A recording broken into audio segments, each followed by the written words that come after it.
আমাদের সমস্যা হচ্ছে স্যার আমাদের বছরে কোনো ইনক্রিমেন্ট হয় না, আমাদের ওভার টাইম স্যার ডবল দেয় না, আমাদের মেয়েদের 12 ঘন্টা করে ডিউটি করায়, আমাদের 1 বছর ধরে আমরা মর্নিং শিফটেই কাজ করছি, কোনো শিফট রোটেশনালি কোনো চেঞ্জ নেই। তারপরে স্যার আমাদের টর্চার করা হয় যে সানডে আমাদের উইকলি অফ থাকে, উইকলি অফেও আমাদেরকে আসতে বলা হয়। আমরা যদি বলি যে আমরা আসতে পারবো না বা আসবো না, পরের দিন বলবে যে অ্যাপোলজি লেটার নিয়ে আসতে হবে, নাহলে আসতে হবে না ডিউটি।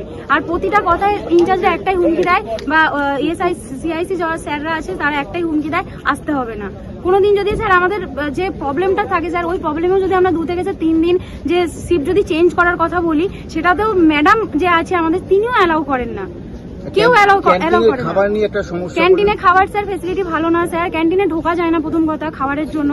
আমাদের স্যার এখানে 2টো ক্যান্টিন, একটা ক্যান্টিন হচ্ছে স্যার মেন অফিসের একটা স্টাফ ক্যান্টিন আছে, যেখানে আমাদেরকে রিসেন্টলি 1 মাস হয়েছে মেয়েদেরকে অ্যালাউ করেছে। তাহলে আমাদের যে লেবার ক্যান্টিন আছে ওই ক্যান্টিনটা স্যার আপনারা দেখবেন স্যার ওখানে কেউ ঢুকতে পারবে না, ঢুকলে ওখানে খেতে কারোর ইচ্ছা করবে না, খাবারের মধ্যে স্যার পোকা পাওয়া যায়। আপনারা এখন কি চাইছেন?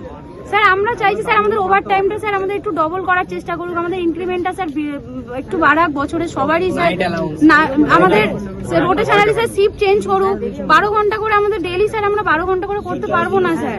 সরকারি রুলসে আমাদের স্যালারি দিক, সেই বেসিকে আমাদের স্যালারি দিক, যার যেমন স্কিল আছে সেই হিসাবে সবার স্যালারি দিক, এটাই চাইছি স্যার আমরা। জোর জবরদস্তি স্যার ওটি করাচ্ছে।